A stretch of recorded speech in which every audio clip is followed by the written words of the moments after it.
Introdução à Econometria. Professor Alessandro Oliveira.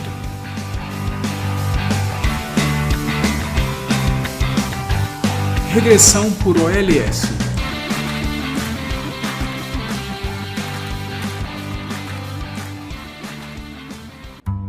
Abordaremos agora os seguintes tópicos: regressão linear simples e múltipla, função de regressão populacional e amostral, resíduos da regressão, o estimador de mínimos quadrados ordinários, conhecido como LS, e a cláusula ceteris paribus.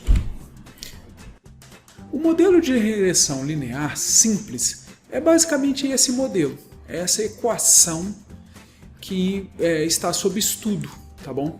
Do lado esquerdo dessa equação, você tem o y, que é também conhecido como variável dependente, variável explicada, variável de resposta, variável prevista, regressando simplesmente, ou, se você quiser preferir, variável do lado esquerdo. Também alguns autores chamam assim. Do lado direito da equação, a gente tem uma variável só, por isso que ela é chamada de regressão linear simples, tá? Regressão linear simples porque tem um regressor, uma variável independente, que é o x, também denominado de variável explicativa, variável explanatória, variável de controle, em alguns casos vai ser chamado, variável previsora. É o regressor, então é um regressor só, ou covariada, ou simplesmente, como eu já adiantei, variável do lado direito. O U é o termo aditivo final, que ele é denominado erro ou perturbação. É um erro aleatório também conhecido, ou fatores não incluídos, e também componente ou fatores não observáveis. O que é o beta 0 e o beta 1? Esse aí é basicamente o que caracteriza a abordagem paramétrica da econometria. Beta 0 e beta 1 são denominados parâmetros desconhecidos, populacionais, né? É isso que a gente quer estimar, né? Beta 0 é o parâmetro de intercepto. Ele pode ser interpretado como a média de todos os fatores não incluídos no modelo, né? Com ele, a média de U é 0. Raramente o beta 0 é central para a análise, né? A econometria está mais interessada, tipicamente, no beta 1. O beta 1 é o objetivo primordial de um modelo de regressão, né? Ele é o parâmetro de inclinação, ou também chamado slope. Então você tem o intercepto, em inglês intercept, ou a inclinação, é o slope, né? Ele mede a sensibilidade de quem? De y a x. E é basicamente o efeito marginal de x em y, né? Então é isso que a gente está interessado, a gente quer saber o quanto x influencia em y. O beta 1 é esse efeito, é o efeito marginal, é a inclinação, é o slope. Então quando a gente diz que está estimando o efeito de x sobre y, basicamente a gente quer conhecer esse beta 1, que em princípio ele é desconhecido. Como é que a regressão linear vai fazer? Tá? A gente assume que existe um processo gerador dos dados, um PGD. Tá? É a população, basicamente você tem o fenômeno que gera dados populacionais, tá? Que é o processo gerador dos dados, né? E aí você pode imaginar, conceber uma função de regressão populacional, uma FRP, tá? Que é basicamente essa que a gente acabou de ver. Então é como se existisse uma população onde os dados vão ser coletados, e essa população ela forma Y com relação a X e U usando beta 0 e beta 1. Se você coletar uma amostra dessa população, né, você pode estimar uma função de regressão amostral, a FRA, que é a nossa chamada reta de regressão. Bom, y chapéu i é igual a beta 0 chapéu mais beta 1 chapéu vezes xi. Bom, o que ela está dizendo, essa reta de regressão? É uma equação. O y e o yi estão ligados né? Você observa o y, você observa o x. Na reta de regressão, você pode prever o y, é o y chapéu, tá? Para a amostra, o ponto amostral i. Então você vai ter uma amostra de 300 pontos, o i é igual ao primeiro ponto, o i é o segundo ponto da amostra, é o segundo dado que você obteve. Beta 0 chapéu é o beta estimado, beta 1 chapéu é o beta 1 estimado. Esses são os nossos objetivos da regressão. A gente só consegue prever o y se a gente tiver o beta 0 e o beta 1. A gente observa y, a gente observa u, mas a gente observa o x, mas a gente não observa o beta 0 e o beta 1. O máximo que a gente pode fazer é coletar uma amostra de y e x e tentar estimar o beta 0 e o beta 1, que é isso aqui que a reta de regressão amostral vai fazer. E com o beta 0 e beta 1, dado que eu observo o x amostral, o x do primeiro dado, o x do segundo dado, o x do terceiro dado, a gente chama de observação. Tá? Então, a primeira observação, a segunda observação, a gente observa. Então, se você tiver uma estimativa de beta 0 e beta 1, basta você aplicar essa relação para você obter uma estimativa do y previsto. Né? Então, você vai ter o observado e o previsto. Essa é a reta de regressão. Tá? E o u? Bom, o u também eu posso estimar o u, ter uma estimativa desse u. Basicamente, se eu pegar o y que eu estou observando e diminuir do y previsto pela reta de regressão, eu tenho uma estimativa do u. Isso é chamado de resíduos. Tá? O resíduo da regressão é justamente o que você não consegue prever, é a diferença entre o observado e o previsto. Né? Então vai por diferença. O U a gente não observa. Como o beta 0 e o beta 1, o U também é não observado. Né? O U a gente diz que ele é todos os fatores aleatórios que tornam o mundo aleatório. Né? Se o mundo fosse determinístico, a gente não teria o U, mas o U é concebido como sendo parte do processo gerador desses dados. Então, o y vai ter uma porção dele que é gerada para cima e para baixo, que não é devida ao x, mas é devida ao u. Como é que a gente vê isso graficamente? Eu vou colocar num diagrama cartesiano o y no eixo da ordenada e na abscissa eu coloco o x. Bom, o que acontece? Eu tenho pontos que foram coletados, essas são as minhas observações. Eu tenho x1, y1, tenho x2, y2. Então, eu consigo observar x1, eu consigo observar y1. Eu medi, eu coletei na minha planilha. Eu medi x2 e também medi o y2. Para a observação 1, eu medi x1 e y1. Para a observação 2, eu medi x2 e y2. E assim por diante. Isso aqui é um diagrama de dispersão. Tá? O que a reta de regressão, o que a abordagem de regressão vai me permitir? Eu vou imaginar que houve um processo gerador desses pontos. Tá? Os pontos, eles não estão aqui ao acaso, eles foram gerados por uma relação. E a relação é a minha função de regressão populacional. É uma abstração, claro, o mundo pode não ser tão perfeitinho, mas isso é um modelo, essa linha verde é um modelo de como que os pontos poderiam ser explicados abstratamente. Tá? Então, o que eu estou dizendo nessa reta? É o conjunto dos pontos que a esperança, a média de y, dado o x, ou seja, condicional aos valores de x, vai ser um beta 0 mais um beta 1 vezes o x. Então, todos esses pontos são ditados pelo x, todos os pontos verdes que geram essa reta verde, essa linha verde. Né? Mas os pontos estão fora da curva, os pontos que eu observo, por que eles estão fora da curva e não estão exatamente na linha verde? Porque o mundo ele é probabilístico.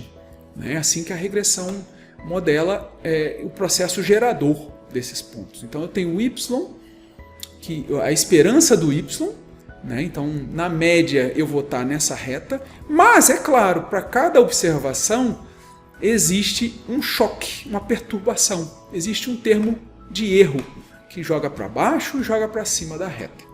Tá? É claro que essa reta verde ela não é observável. Eu não observo nem os betas e nem o U verdadeiro, mas eu observo os pontos, por isso que eu formei minha amostra. Bom, o erro seria, em tese, o 1, o 2, o 3, o 4. Por que em tese, em abstração? Ele é uma abstração porque eu não observo o verdadeiro 1. Né? Mas eu estou imaginando que os pontos estão fora da curva por causa deles. Tá? Agora imagina, você tem um monte de pontos e você não observa a reta verde. E aí? Bom, é uma profissão de fé, tá bom? Você imagina que esses pontos foram gerados por um modelo, por uma função de regressão populacional. Né? Eu vou estimar esse modelo. Tá? O modelo está aqui, ó, é uma reta. Né? Como é que eu vou estimar esse modelo? O que é estimar um modelo? Estimar um modelo é obter o beta 0 e o beta 1, uma estimativa dele a partir da informação que está contida nos pontos, não a informação que está contida na reta verde que eu não observo. Tá. Digamos que eu consigo um algoritmo, um procedimento que me dê uma aproximação à reta verde. Vou lá, a reta vermelha, função de regressão amostral. Por que a reta verde e a reta vermelha são diferentes? Tem inclinações diferentes. E tem interceptos diferentes. Elas são diferentes porque a gente coletou uma amostra da população.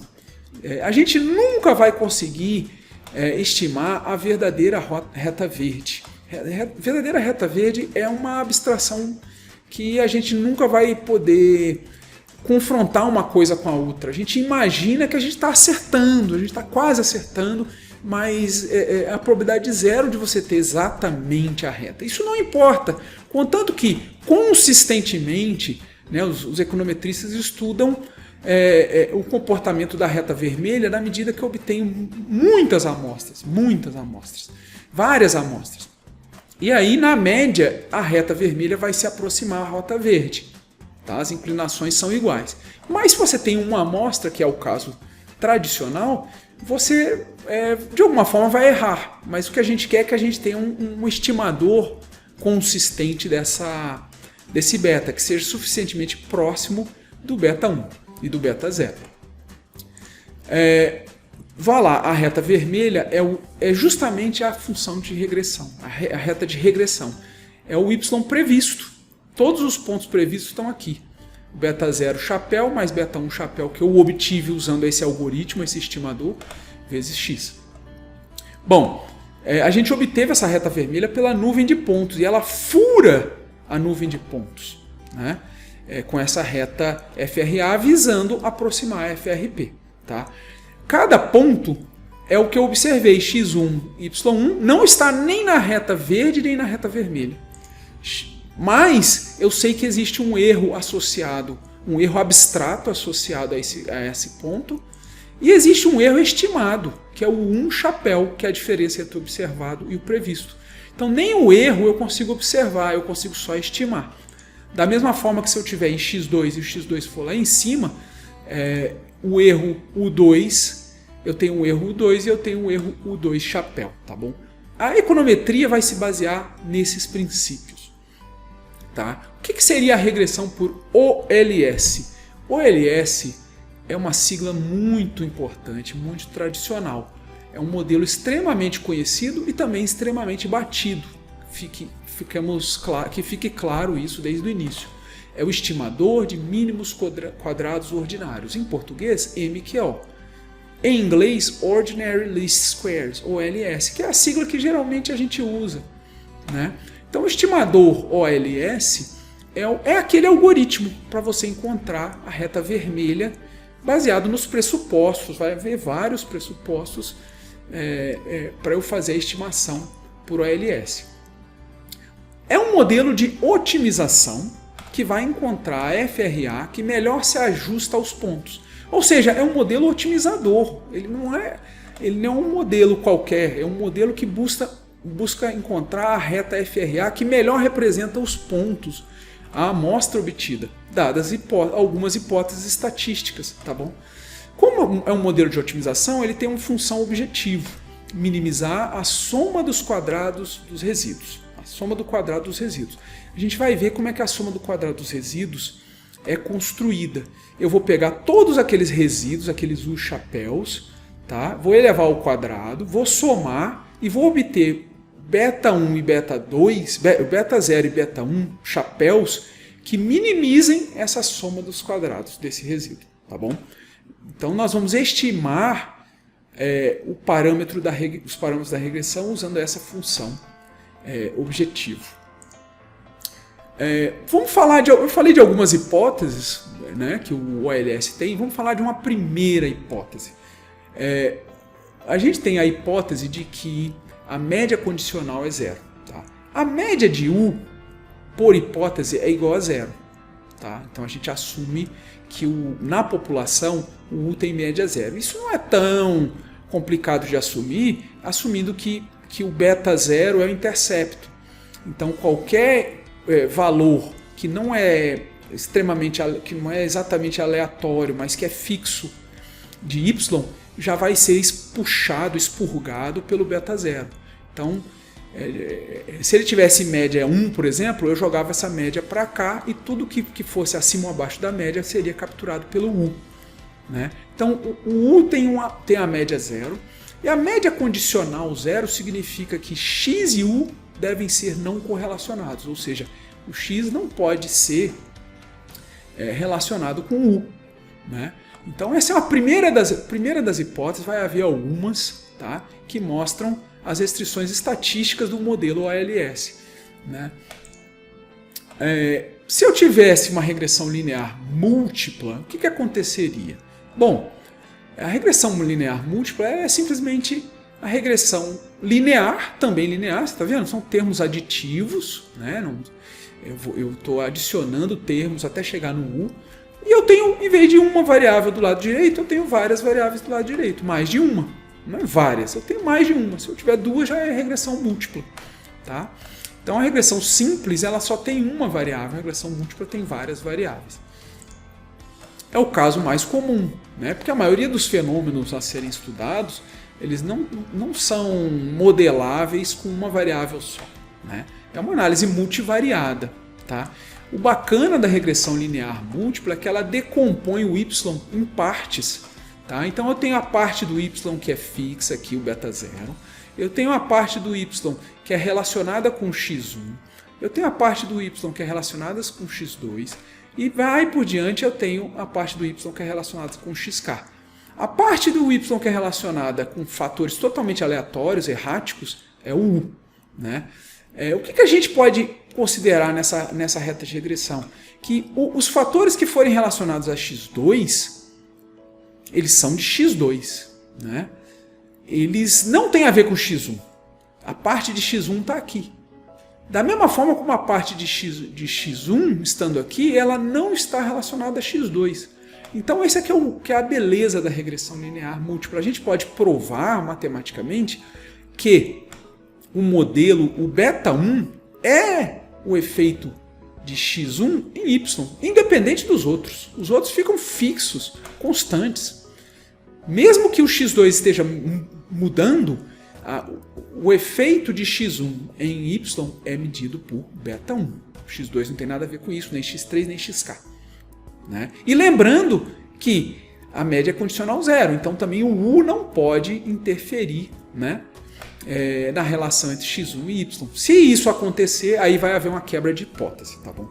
Mas, da forma como a regressão é feita, a gente tem um efeito parcializado, é conhecido como efeito parcializado ou ceteris paribus, de x1 em y, de x2 em y. Ou seja, é uma garantia de que beta 1 é o efeito marginal de x em y, ceteris paribus, ou seja, mantido constantes todos os outros efeitos. É uma garantia. Então esse efeito beta 1 é o efeito parcializado de x1 e y. Isso é muito importante porque justamente é o que traz a beleza da inferência estatística e da econometria em si. Bom, a gente não tem o beta 1, beta 2, o que a gente tem é o beta 0, chapéu, beta 1, chapéu, são as estimativas, né? São justamente os resultados da estimação, né? Digamos que esse é o meu modelo preferido e eu vou rodar vários outros modelos, como a gente já discutiu, numa abordagem pluralista, mas digamos, eu tenho esses vários regressores, eu estimei isso. Tá? Beta 0 é a estimativa do intercepto, beta 1, a beta k é a estimativa dos parâmetros, e assim vai por diante, tá? Sendo que o U é a estimativa do termo de erro. Bom, recapitulando, são basicamente esses os tópicos que a gente avaliou nessa abordagem.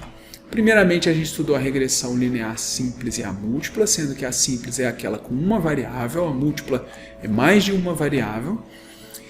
A função de regressão populacional e a amostral. A populacional é aquela que a gente não observa, é aquela que a gente é um modelo abstrato, que a gente tem alguma ideia por causa da forma funcional que a gente imagina e das variáveis que estão contidas, mas a amostral é aquela que eu consigo estimar os betas, é aquela que eu, tendo uma base de dados, as observações, eu consigo estimar. Nós analisamos os resíduos da regressão, é um item muito importante em qualquer análise de regressão. Nós vamos falar várias vezes dos não observáveis e dos resíduos.